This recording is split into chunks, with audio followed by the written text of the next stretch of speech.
Welcome back to Witch Hunt Podcast. I'm Josh Hutchinson. And I'm Sarah Jack. We have a special treat for our listeners this week. Not one, but two new episodes dropping simultaneously. You are in the right place for today's episode drop. We did do this last week, and this is the second week of double episodes. Can you keep up with this fun? That's right. Returning expert Professor Richard Raiswell of the University of Prince Edward Island, who previously joined us for our fascinating Speak of the Devil episode, and last week's two-parter, The Evolution of Diabolical Witchcraft Belief, is here to conclude his special series with more talk about the Malleus Maleficarum. He is an expert in medieval devil lore, bringing years of scholarly research to our discussion, including his work on the new book, Routledge History of the Devil in the Western Tradition. For those of you who might have missed it, Speak of the Devil was the episode where we explored Satan as one of history's most enduring and complex figures throughout medieval thought. In last week's two-part special, The Evolution of Diabolical Witchcraft Belief, Professor Raiswell took us deeper into the dark intersection where demonology meets witch persecution. Today, in part 3, you will be taken into the minds of the Witch's Hammer authors Sprenger and Institoris. Both part 3 and part 4 are available now wherever you get your podcasts. So settle in for a fascinating and chilling exploration of the Malleus Maleficarum ×2. Welcome back to Witch Hunt Podcast, Dr. Richard Raiswell. It's a real pleasure to have you back again today. Can you remind us about yourself, your work, and what you will be sharing? Well, thanks very much for having me back and for some more devil talk, one of my favorite things. I'm Richard Raiswell. I'm a professor of history at the University of Prince Edward Island in Eastern Canada, in the Maritimes. Published quite a bit of stuff on aspects of the devil, particularly in the Middle Ages and in the early modern period. I've got a source collection of primary sources on the medieval devil, which came out a few years ago. And in about a month, well, I'm one of the editors of the new Routledge History of the Devil, which should be out. Thank you so much for coming back. We've really enjoyed the previous two discussions. Can you give us a brief summary of where we got to last time? Yes, thank you. So last time round, I tried to set the scene for talking about the Malleus Maleficarum, the great witch hunting manual of the late 15th century. I tried to stress a few things. Firstly, the early relationship between Christianity and magic. If you think about magic in the context of the late antique marketplace, it's a commodity which is available to buy and to sell. And so when Jesus shows up, he is offering similar sorts of cures. And one of the problems that early Christians have to deal with is how to differentiate themselves, their own tradition of wonder working, their ability to harness supernatural power to perform wonders, and that which is available in the marketplace. And so one of the strategies that early Christians use is to demonize their competitors. The magic that you could buy in the marketplace did work, but it worked only because it involved demons somewhere. In the end, whoever was manipulating things, trying to perform some sort of magical ritual, magical spell, was engaged in commerce with demons at some point. So it works. The magic that you buy in the marketplace works, but it's dangerous. The only legitimate form of access to supernatural power is the Christian form. And it has to come through Christian holy men, that is, church officials and saints. But this debate about magic and demonology is happening at the time that the Roman Empire is crumbling. And what that means is that centralized communication networks are declining. It's very difficult for Christians to try and impose anything on the beliefs of ordinary people. The popular tradition of magic, this sort of idea that you can buy healing remedies, these sorts of things, that still continues. And the church really doesn't have much to do with it. There's still a guy in Rome who's the Pope, but his ability to control or enforce belief is decidedly limited. So this popular tradition of magic still continues in the countryside, and sometimes it's even integrated into Christian rituals. I mean, if you're working up some sort of healing potion or whatever, why not add a few prayers into the process? Bring in even more forms of supernatural power. So this sort of popular tradition of magic still continues on. It is demonic at some level when churchmen start thinking about it, but in the end, it's useful. People do need to have access to remedies when their children are sick or when their animals are sick, and they're interested in protecting the harvest, all of these sorts of things. Now, every now and again, you find a churchman vigorously complaining about what they term these popular superstitions. And the most important of these, for our purposes, what comes up today, is a church canon that is a point of church law, which seems to be late 9th, early 10th century. This canon is called Episcopi.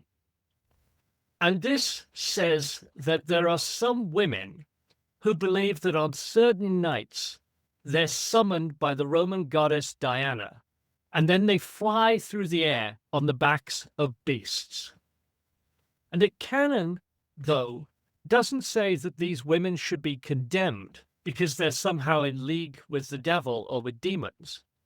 Rather, what it says is that these people who believe that this happens are deceived by the devil. They may think that they're flying through the air, but in actual fact, they're not. They've just had some sort of illusion implanted in their brain by the devil. So the Canon Episcopi goes on to say that anyone who believes that they're flying through the air to these gatherings with the goddess Diana is beyond doubt an infidel. So what you have here is something that looks like the idea of women who are flying, obviously a fundamental trope of witchcraft as it develops in the 15th and 16th century. But the church is saying that if you believe this happens, you're not a Christian. You're beyond doubt an infidel. So this canon is going to prove to be a real problem for some of the early people who are theorizing about witchcraft in the 15th century. And it's something that features quite heavily in the Malleus Maleficarum because they've got to get around that. I talked a little about a couple of early witch stories. We've got the story of the Witch of Berkeley, for instance, which is set in the middle of the 11th century. It describes a woman who spends most of her life performing sorcery with the aid of demons. But the way the story is framed suggests that this woman is a loner. She's alone. She's not part of any vast secret sect of witches. And it also suggests that the only person she harms is herself. She's carried away after her death by the devil on horseback. Nobody else is injured. We don't have a secret sect of witches here. She's an idiot for resorting to sorcery, but in the end, the only person she hurts is herself. Now, through the High Middle Ages, the boundaries between magic and what we might call natural science shifts backwards and forwards.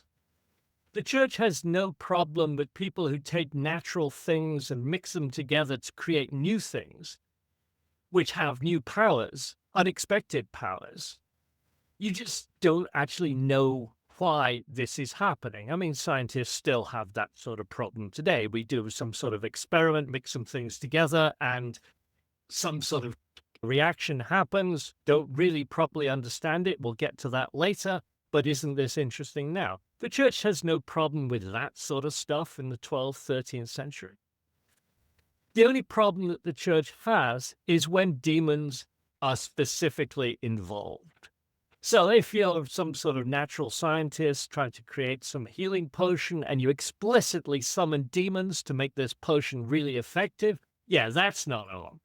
But otherwise, messing around with the sort of natural things is okay.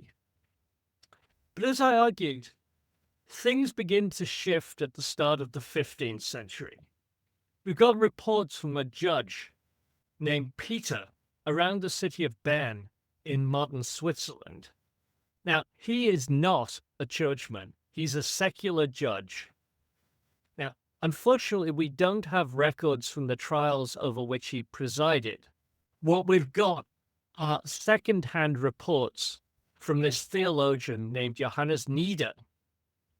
Nieder seems to have had conversations with Peter of Bern somewhere between 1420 and 1430, that sort of period. And they seem to have chatted about these trials.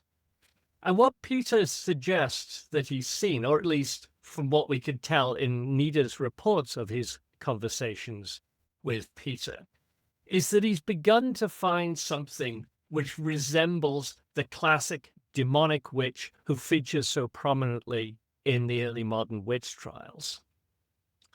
And as luck would have it, in the early 14th century, there is a large church council in the Swiss city of Basel, quite nearby, where all of this is happening. So all of the major churchmen of the day are in the city of Basel at this conference.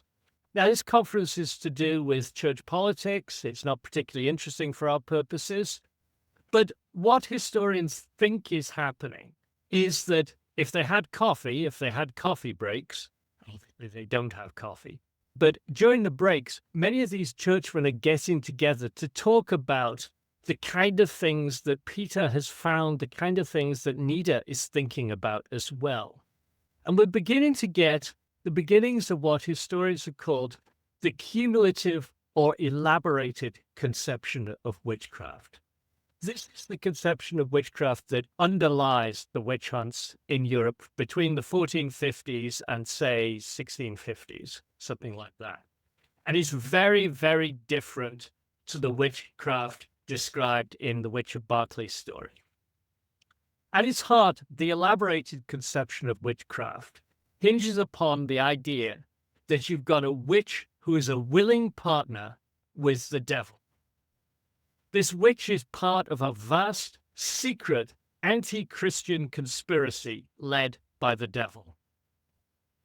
When this would-be witch enters this secret society, she renounces her allegiance to God and takes an oath to the devil as her lord instead.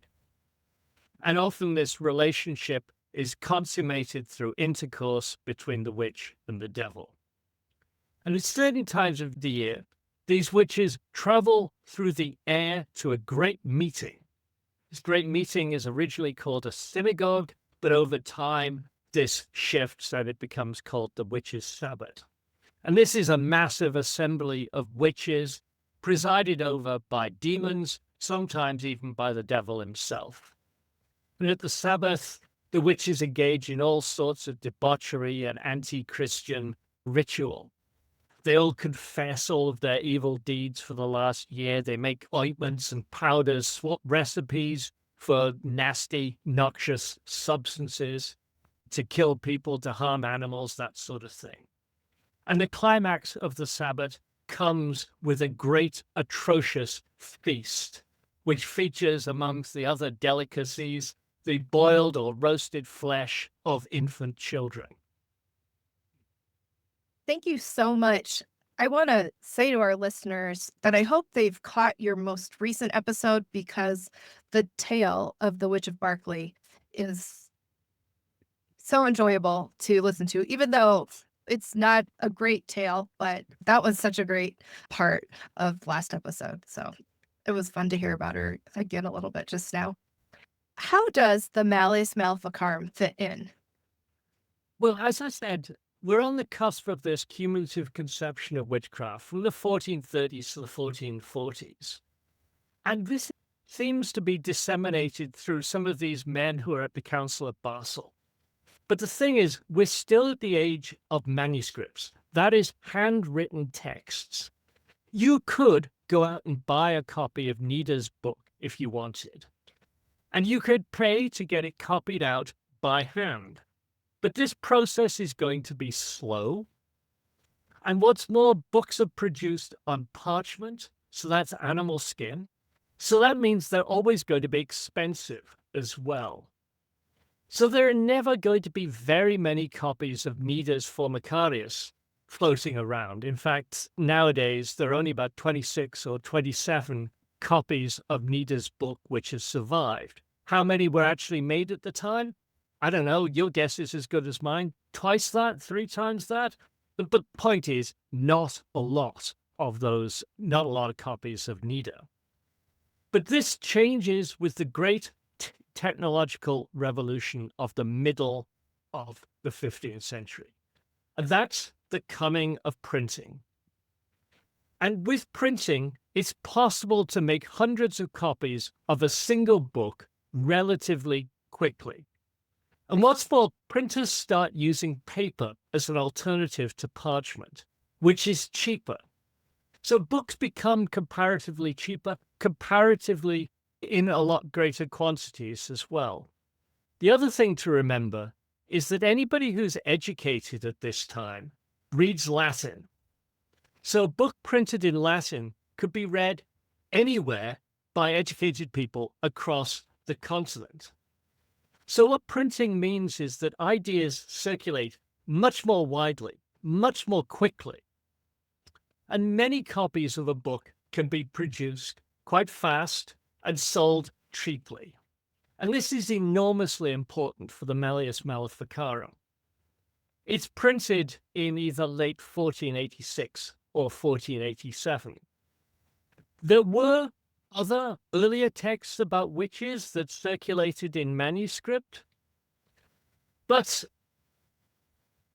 the Malleus is the first attempt at a comprehensive treatise about witches, their powers, and the way the authorities should deal with them. What it does in many ways is it standardizes this cumulative conception of witchcraft. And it does so for the first time on a continent-wide basis. So it's really influential early on in the period of the witch trials. It's reprinted 12 times between its first appearance in 1486, 1487, and 1519. And we know that it's printed in Germanic lands, but also in France as well. Interestingly, it's not printed at all between 1520 and 1580. But from 1580 to 1650, it's printed another 16 times. And that period between 1580 and 1650 is really the worst period of the witch hunts in Europe. The Malleus is also the first text that assumes that witches are generally female. Peter Byrne, that secular judge, who seems to be rooting out witches around about 1400 in the foothills of the Alps, he prosecuted both women and men. And if you read Nida, the witches he describes are both male and female. And that actually seems to be the case in many of these 15th century texts. But with the Malleus, the idea of witchcraft is becoming profoundly gendered. You actually see that in the title of the book. Like French or German or Spanish, Latin is a gendered language. Nouns and adjectives have a gender. Malleus Maleficarum, arum, makes that the hammer of female evildoers, literally translated. Maleficarum is a feminine plural noun. So this is the hammer of witches. And in the title, it's making clear that these witches are female. This all has me so curious. What is the Malleus Maleficarum actually like? Well, the first thing to appreciate is that it's actually a very bad book. Of course, it's morally repugnant, but it's also really poorly written. And many of the theological arguments the authors try to make are confused and quite badly done. But it's made even worse by the fact that the most widely used English translation of the text was done in 1928 by a man called Montague Summers. This is the translation that you can find free online or across the internet in nice, elaborate editions. But leaving aside from the fact that the translation reads very stilted, it's not a nice, smooth translation. Summers translates the book because he believes that the kind of witchcraft that Malleus describes is real and it is a threat to society. And he says in the introduction to his text that witchcraft is an evil thing, an enemy to light, an ally of the powers of darkness, disruption, and decay. It is a vast political movement, an organized society which was antisocial and anti-hierarchical. It is a worldwide plot against civilization. He's translating the Malleus because it is still relevant, he thinks. He concedes that the text does have what he calls some trifling blemishes, but its essential message, he says, is just as relevant in his own day with its Bolsheviks and anarchists as it was in 1486. Some of the Malleus's misogyny is a touch extreme, he concedes, but he says, and this is another direct quotation, it is a wholesome and needful antidote to the current feministic age, which is confounding the sexes. Obviously, anyone approaching a translation with that frame of mind is going to produce a rather stilted product. But Summers does something else that's actually problematic. The main author of the Malleus, and I'll probably talk about him in a minute, the main author of the Malleus was writing very, very quickly. He's lifting passages from other sources that he has to hand. And this is standard for the time. But when he does, he often forgets to turn the nouns and the adjectives that he's copying from into the feminine form. So it's not uncommon when you read the Malleus in Latin to find him in the text itself using masculine nouns and adjectives to describe witches. And that's just a function of how incredibly careless he is as a writer. He's writing really, really quickly. He's copying stuff and he's forgetting that, oh, I'm talking about women here. I better change all the nouns to feminine forms. But when Summers turns his hand to translation, he turns all of these masculine nouns into feminine nouns. And he corrects what the authors of the Malleus were trying to do. So he makes the text actually even more anti-feminine than it was when it was originally written. So don't use Summers' translation. I know it's free. You can find it all over the place, but there was an absolutely excellent translation of the text done into English about 15 years ago by Christopher McKay. You can find it on Amazon. It will cost you $30, Canadian anyway. But it's just called The Hammer of Witches by Christopher McKay. If you've got to use the Malleus, if you want to read the Malleus, look at McKay's translation. It is a very fine piece of scholarship. Summers isn't. Thank you. That's one of the things that's so important to consider when you're looking at translated works. So thank you for making sure our listeners know where to go for their research. I want to know about the author of the Malleus Maleficarum. He and his team, who are they? So to understand the book, I think it's really important to understand both of these men and the circumstances in which the text was written. When the book is printed, it's attributed to a theologian from the University of Cologne in northwest Germany named Jacob Sprenger. And it says that there's another unnamed collaborator. But if you actually look through the text itself, it's clear that the other unnamed collaborator was a man named Heinrich Institoris, or Heinrich Kramer in German. Modern scholars argue that the work was probably mostly the work of Institoris. Some have even gone so far as to suggest that Sprenger really had nothing to do with the book. That's probably going too far, in my opinion, because when the book is printed, it's reviewed by the theology faculty at the University of Cologne. And Sprenger's a member of the theology faculty of the University of Cologne, so you would expect him to sort of say, I didn't write that. I've got nothing to do with that. But that isn't the case. Institoris, the other guy, would have been an idiot to try and pass this book by the University of Cologne's theology faculty if one of the members of the theology faculty hadn't actually been involved at some level. That said, we're not clear what Sprenger did. He was appointed as an inquisitor at some point, but it's not clear if he ever actually did any work as an inquisitor. And tellingly, the only other stuff that he published is about praying the rosary. So very different sort of work that's attributed to him.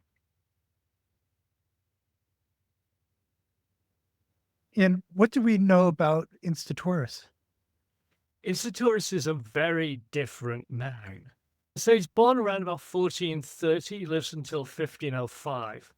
He's university trained in theology. He becomes a doctor of theology. But he wasn't an intellectual the way Sprenger probably was. He's much more a practical man. He's interested in preaching, and he's particularly concerned about the spread of heresy. And he's concerned about the spread of heresy from early in his career. In 1467, we find records of him in central Germany prosecuting heretics. In a letter from the 1470s, the Pope describes him as a man notable for his zeal in religion, knowledge of letters, that is, books, integrity of life, constancy of faith, along with many other praiseworthy virtues and merits. That said, he seems to have been quite widely disliked.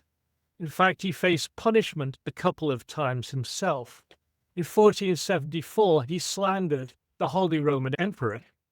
That's not going to make you too many friends.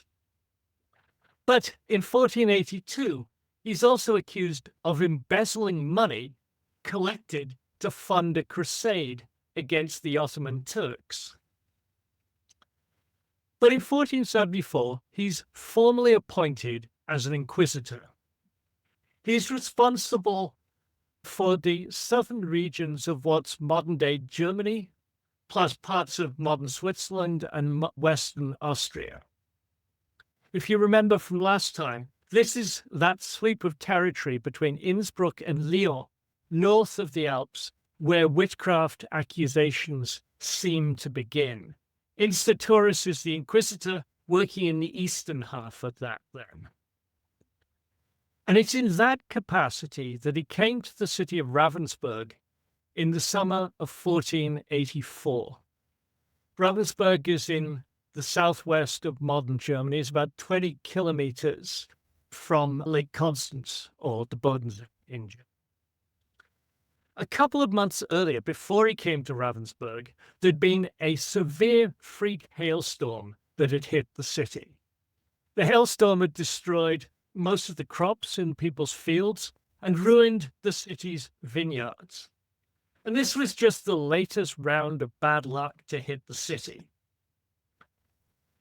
There'd been freak weather previous 2 summers, torrential rains, there'd been an outbreak of plague. So by the summer of 1484, people are beginning to suspect that something unnatural is happening. Many people began to publicly wonder if this latest disaster is a result of somebody casting evil spells. In response to this public outcry, the chaplain of the local church, a man named Johannes Kramer, called for the matter to be investigated by the Inquisition, and he requested that Institoris be brought to the city to investigate. What isn't much appreciated really in the modern historical literature is that Institoris had been to Ravensburg before. He'd been there 9 years earlier, back in 1475. He'd been sent there by the Bishop of Trent. Trent is in northern Italy. The Pope is investigating the Bishop of Trent because the Bishop of Trent had just executed 13 Jews after the discovery of the body of a 2-year-old Christian lad named Simon. It's one of these classic blood libel cases, the idea that the Jews kill Christian children in order to harvest their blood to use in demonic rituals. Obviously, it's utter anti-Semitic garbage, but it's a very common anti-Semitic trope. And often they're used to justify massacres subsequently of Jewish communities and members of the Jewish community brought to trial for these ritualistic murders. And that's what had happened in Trent. The body of Simon had been discovered. The bishop turned his attention to the Jewish community, and he'd executed a number of members of the community. But what's interesting is that after these executions of prominent members of the Jewish community in Trent, various Jewish communities across northern Italy petitioned the Pope and various other high-ranking officials to investigate how the Bishop of Trent had handled this matter.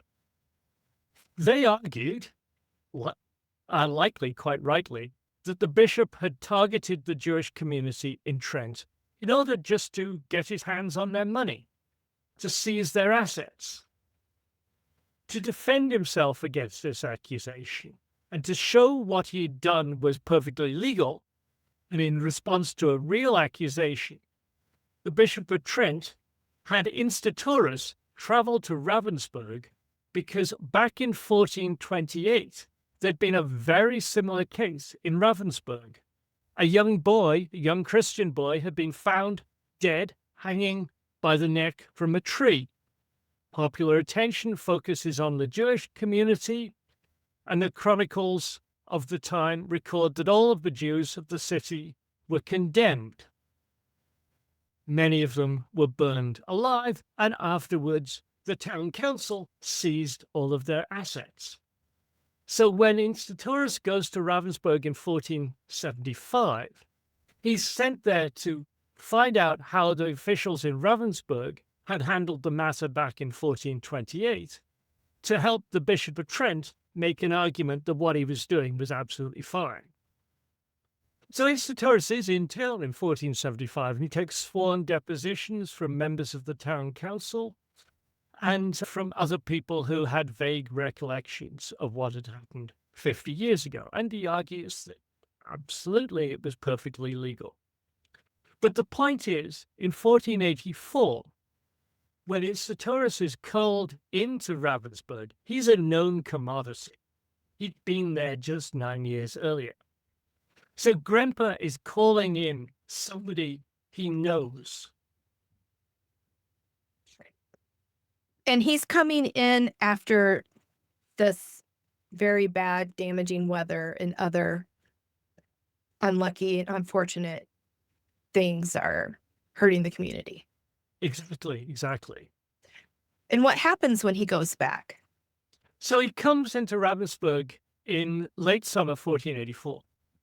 And he begins by spending several days preaching in the city's main church about the evils of sorcery and the evils of witchcraft. This is very, very common. It's a common prerequisite to any sort of outbreak of witch hunting. Effectively, what's happening is that he's priming the pump, as it were. Then he invites anybody with any knowledge or suspicion or who had heard rumors about people in the community using unnatural means to harm others or their animals. He invites them to come forward and to give depositions in front of him. And according to accounts, a great number of people gave depositions. Don't know how many that is, but apparently quite a lot. On the basis of the depositions they received, he arrests at least 3 people, and maybe 6, maybe as many as 6, all women. Of these, he starts interrogating the 2 women of the lowest social status. Women who are described just as Agnes the bathkeeper and Anna of Mindelheim. And in the presence of Grandpa, the mayor, other members of the town council, The two of these women are interrogated, and then they're subjected to what's described as the lightest torture. And as a result of this, both women confessed to having had intercourse with incubi, so male demons. Agnes said she'd been doing this for 18 years, and Anna said she'd been doing it for 20. Agnes also admitted that she had caused the hailstorm. She said that she had been summoned by her demon lover outside the town. The demon told her to bring a large bowl of water with her. Then the demon told her to dig a hole and pour the water into the hole, which she was then to stir using her finger, invoking the name of the demon. And then promptly all the water disappeared up into the sky, and an hour later this freak weather event happened. Agnes also admitted to harming various other people in town by burying animal bones under the threshold of their house. And when Anna was interrogated, she admitted much the same sort of things. On the third day after their arrest, the two women were handed over to the town's secular authorities to have sentence carried out. It's one of the great ironies of all of this, that churchmen can't shed blood. So if there's any executing to be done, the church doesn't do it themselves. What they do is they hand things over to the secular authorities for the carrying out of punishment. Before she died, Agnes made a full confession of her crimes, and she went to the stake embracing a cross, crucifix. Anna, though, would not confess and died slandering and cursing the Christian folk of the town. And after that, Institoris leaves. He leaves the city. But here's the interesting thing. I said at least 3 women were arrested and perhaps as many as 6. So there's at least one other woman who's still in jail. One of them is the wife of the local locksmith, and she's released just a few days after Institoris has left. She was allowed to swear out what's called an unfeder. This is a formal legal document which requires an accused to swear that they will not take legal action against anybody who's accused them. That's a condition of their release. And she's also required to produce a certain number of guarantors who are prepared to attest to her good behavior and who are going to be liable if she does try to take revenge on her accusers. So this unfeder is sworn out just days after Institoris leaves town. Given that she requires guarantors, and of course they'd all be men, right? They need to be men of particular social standing, men of upstanding reputation. This suggests that while she had been suspected of witchcraft by some people, she's much more integrated into society, right? People have a dim view of her, or at least some people do. But there's enough men who are prepared to sign this unfeder to suggest that she's well integrated into society. That suggests that Anna and Agnes must have been much more marginal figures on the periphery, probably poorer, probably older, and probably without any male family members who would be prepared to stand up for them. What's also interesting is that there are 3 more unfeden relating to witchcraft issued over the next couple of years. They date from 1486, 1489, and 1490. Now, it's not clear at all if these are related to the trials that Institoris began. I mean, the woman who swore out an unfeder in 1430, for instance, would have been in jail for at least 6 years by this point, by the time she swore out this document. Jail is not a punishment in the Middle Ages. Sentences are usually physical. Jail is just a place where you hold people until a sentence is imposed. So allowing her to stay in jail for 6 years is unusual. But it is worth pointing out that even though there was a public outcry after this hailstorm in Ravensburg in 1484, with many people suspecting evil spells, not everybody who was accused was convicted. At least one person wasn't, and maybe as many as 4 were not. People's position in society really matters, this suggests, and it matters from a very early point in this development of witch hunting. And what happens when Institoris goes to Innsbruck? So after he's done in Ravensburg, the Institoris goes down the road to Innsbruck in modern Austria, and he's there by July 1485.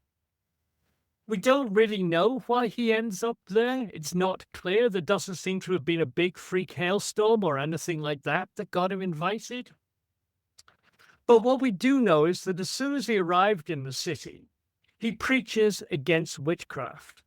And he preaches for 15 days straight, and then on every holy day for the next 2 months. So really, that process of priming the pub, getting people to think that witchcraft is a big, huge threat in their community, and something needs to be done about it. And then, just as he did in Ravensburg, he invites people with knowledge or suspicion of witchcraft to come before him to make depositions. This process in Innsbruck takes 6 weeks. 64 people come forward to make depositions, and they end up accusing 46 different women. And these depositions are secret. The inquisitor is the only one who knows who is accusing whom. But the thing is, Institoris is an outsider coming into what is a fairly close-knit town. Innsbruck is bigger than Ravensburg, but it's still a fairly close-knit town. So despite his position of authority as an inquisitor, he's not going to be able to get very far in town without the support of important, influential people. And initially, Institoris seems to have had this. He was supported by the local bishop, for instance. But as the investigations get going, the bishop has problems with how Institoris is handling things. The bishop wants the names of all the people who've sworn out depositions against accused people to be made known to the people who are accused. This is actually standard practice under church law. Unless there's any possibility that an accused might be able to retaliate, the names of accusers are meant to be known to the accused. But that's exactly what Institoris doesn't want to happen. He doesn't want it to happen because witchcraft doesn't work like murder or any other crime.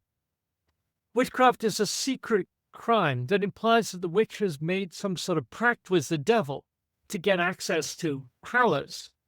So just because she's sitting in jail now doesn't mean to say she can't still use witchcraft to harm the people who are accusing her.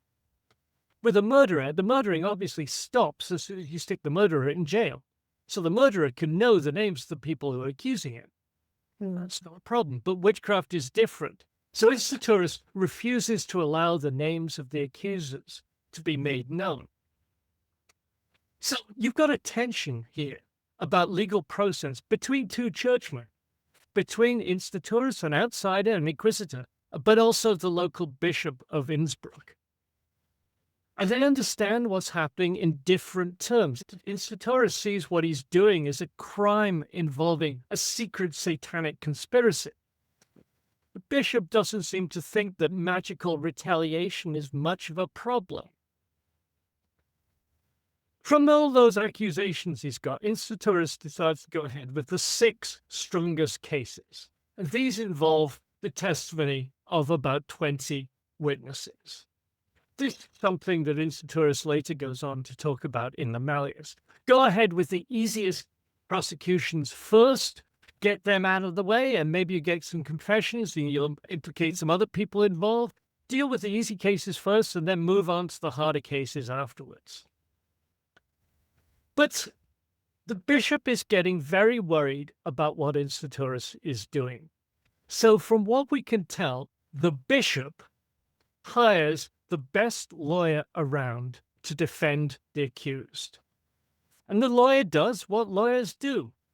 He accuses Institoris of all sorts of procedural irregularities, and he even tries to get Institoris removed as an inquisitor. He even tries to get him arrested. It didn't work. And ultimately, it's up to Institoris as inquisitor to evaluate whether he himself is competent to act as a judge, and predictably, he finds himself competent to act as a judge. But at this point, the lawyer says that the proceedings are so compromised, we're going to appeal over Institoris' head and we'll take the case to Rome. But Institoris isn't deterred. He tries to get the trial going again, and it seems to have just collapsed. The lawyer and the other churchmen on the lawyer's side are keen to get the case removed to be heard in Rome, and things just descend into chaos. And the women who Institoris had arrested were released. They were released on the 3rd of November. Now, obviously, there's a lot going on behind the scenes here that we don't know about. But there does seem to be a good amount of local opposition to Institoris by friends and relatives of the accused. Keep in mind, if you're accusing 46 women, that's a lot of relatives and friends who are also wondering what's going on. And it's clear that the bishop, while he may have had no problem with the idea of witchcraft, he doesn't see it as the kind of threat that Institoris does, and he certainly doesn't think that it justifies changing normal legal procedure to try and get convictions. It's clear that the bishop is working very hard to try and curb Institoris' power. Despite things collapsing in Innsbruck, Institoris stays in the city. But on the 9th of February 1485, the bishop has his brother write Institoris a letter strongly suggesting that Institoris get out of town. Things are getting too hot for you here, leave. In fact, the letter is quite amusing. It even goes so far as to call Institoris pretty much senile. He's only about 55 at this time, so that's stretching it, but they're obviously trying quite hard to insult him. So Institoris leaves Innsbruck in 1486. The Malleus Maleficarum is ready to be printed at the end of that year. We certainly don't know if he'd been working on it on and off before this and how Sprenger got involved, but it's safe to say that a good chunk of the text is written very quickly in this fit of pique after Institoris' prosecution in Innsbruck has collapsed and he's effectively run out of town. This matters because his experiences in Ravensburg and Innsbruck color how the book is developed and some of the evidence that he uses. But it also colors the fact that he's convinced that the secular authorities and that the bishops are not taking this seriously enough. For him, witchcraft is an established fact. What needs to happen is people need to understand that and to take action. And that's not what's happened.